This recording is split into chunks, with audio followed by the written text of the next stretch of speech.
In the heart of the 19th century, at the height of Britain's imperial power, there reigned a woman whose influence would reach far beyond her own empire. Queen Victoria, daughter of Prince Edward, Duke of Kent, and Princess Victoria of Saxe-Coburg-Saalfeld, became not only the symbol of an age but the matriarch of a dynasty that would come to shape the royal bloodlines of an entire continent. Her greatest legacy was not only her empire, but her family. Through marriage, her children and grandchildren spread across Europe, linking thrones through bonds of blood and destiny. Queen Victoria married Prince Albert of Saxe-Coburg and Gotha, a man of intellect, duty, and deep devotion. Together, they had 9 children, 9 royal bridges connecting Britain to every corner of Europe. Their marriages were not merely acts of love, but threads of diplomacy weaving together kingdoms through family ties.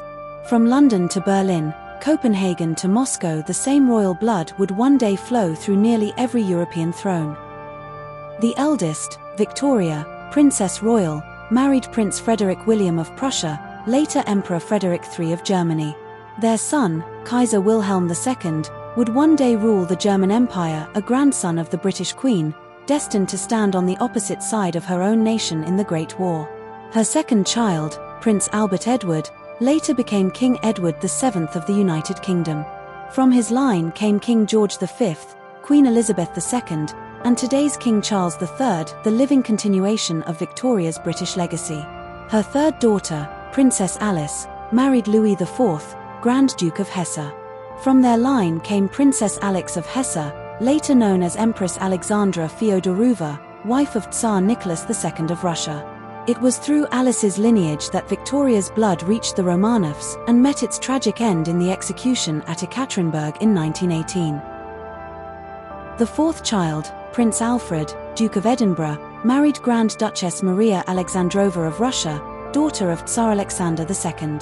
Their daughter, Princess Marie of Edinburgh, would later become Queen Marie of Romania, one of the most influential royal figures of the early 20th century.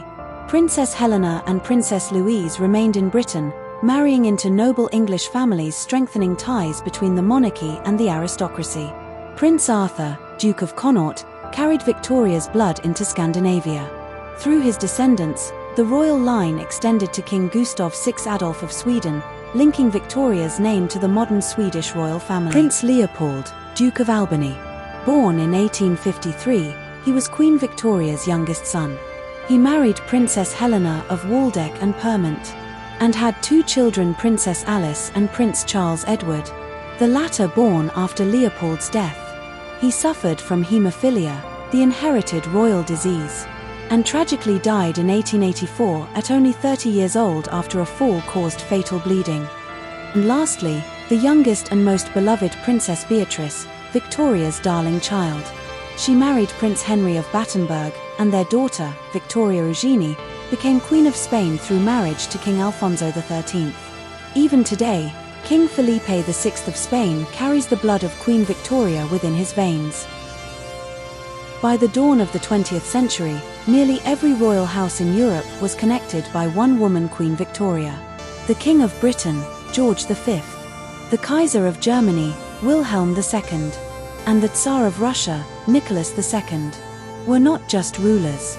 They were first cousins. 3 men, 3 empires, all sharing the same grandmother. Yet when war came in 1914, those family ties were powerless to stop it. The Great War would pit cousin against cousin, a tragic reminder that shared blood cannot always overcome the weight of politics and pride.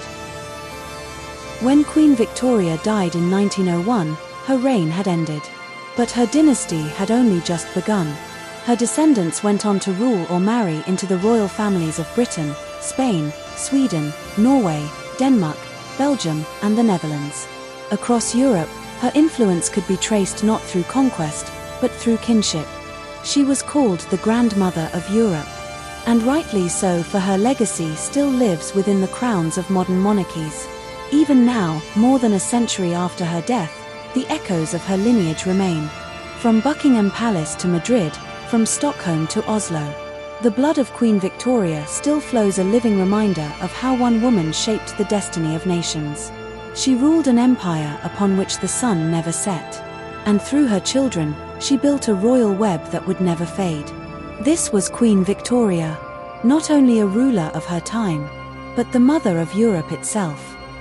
If you like this video, don't forget to like, subscribe, and leave a comment, and also give us suggestions on what other videos we should cover.